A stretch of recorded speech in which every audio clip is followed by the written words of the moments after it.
What up, Marsh Pod? Big news over the weekend. Plenty of it we're going to dive in. The most interesting news, though, of the last week, or maybe not necessarily the most interesting, but what makes me question or ask the question of it in general is Adam Max is leaving Yacht Club. That was announced on Sunday. Previously, on Saturday, Jay Laster exploring options for a new home. It's Queen City Originators or Run DMV as his top three. Begs the question, is the Yacht sinking in Miami? Now, a lot of things could change. We've heard that the Yacht Club is a finalist for one and only Royce Anderson, who I believe is the best recruit currently on the market. They have a head coach, as we detailed on Friday, that this team continues to come up when you're hearing about potential landing spots for big players. And this is not a group that necessarily is returning nothing.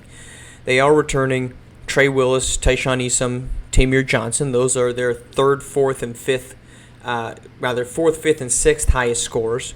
Garrett Hart, he was their seventh. DeMarco Graham, he was their eighth, and Ramon Escobar didn't really play too much last season in 17 games.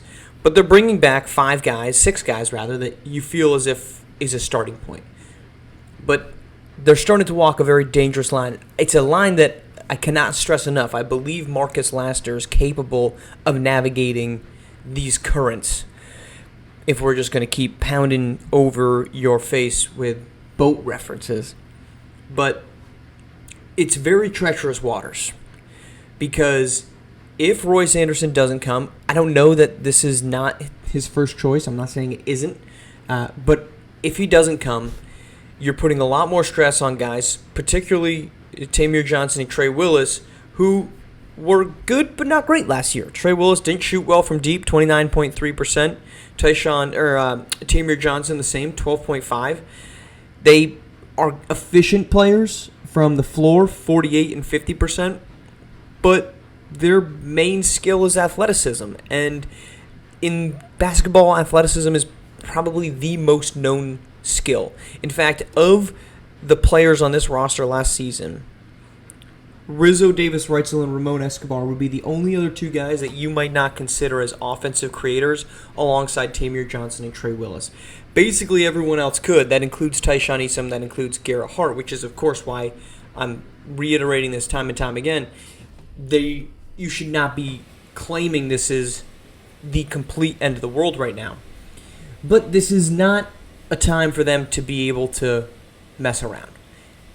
Again, not saying Marcus Laster is, but this is a team that's worth watching because if they don't get if they don't get Royce Anderson, now you start really relying on guys that didn't really show up a lot last season. Dime Hardaway's a name that I've heard linked to Yacht Club. You add those two and suddenly we're right back where we were. Dime, Royce, and this is a dynamic backcourt. Could that happen? Those two have a familiarity with one another. I think it would make sense. And if Marcus Laster can bring them in, you look at this as a positive. You're working from a complete blank slate. There's not a person on this roster right now that you're bringing back and saying the ball runs through him. Trey Willis might feel otherwise, but as it stands currently, he didn't really enter and finish the season last year indicating that he would be that guy, right? It was Dominic Bianco, it was Jay Laster, and Adam Max kind of being the third guy that they would turn to. So if they can get Royce and Dime, which again, like I said, we've publicly seen Royce Anderson is linked to Yacht Club. Dime Hardaway is a name that I've heard, or at least Yacht Club, when I've talked to folks about where could he potentially end. Dime Hardaway seems to be a potential landing spot with Yacht Club. If you get those, this is a huge win of a summer. But as it stands now, they've lost Jay Laster and they've lost Adam Max. Now, Jay Laster's leaving not because of any brotherly, rivalry, but rather a chance to be closer to home in Virginia. Perfectly fine. But it's still a massive loss. And it's the team that I'm actually at this point most looking at in terms of where do they go from here, right? There's some other teams, obviously, with much bigger shoes to fill. The Originators, they bring back 3 guys. They don't have wanted to throw the Wagner at you again. Wagner.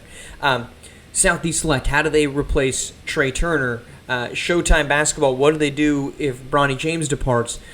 There's a lot of things going on. But Yacht Club, to me, is maybe the one that I'm looking at most because they've got the biggest names that are leaving for somewhere else or leaving in general, but not to move on to the next league, right? So it's not a graduation of Adam Max to SimWorld UB. It's just a departure from SimWorld Hoops in general. That's puzzling. It's not an indication. This is not me saying, hey, what's going on? Why is Marcus Laster allowing this to happen? It's just interesting. It's interesting that you lose your brother, that you lose a big man, and we don't really know why, outside of one wants to go home. To me, hey, home is where family is, and my brother's in Miami. I'd consider that second home. Again, I'm projecting my emotions on somebody else, and that's not what Jay Laster is thinking, and it's not what I'm reporting. But it's a team worth watching because how they finish out this summer could be both incredible, but also disastrous if things don't work out the way that they potentially could. Talk to you Friday.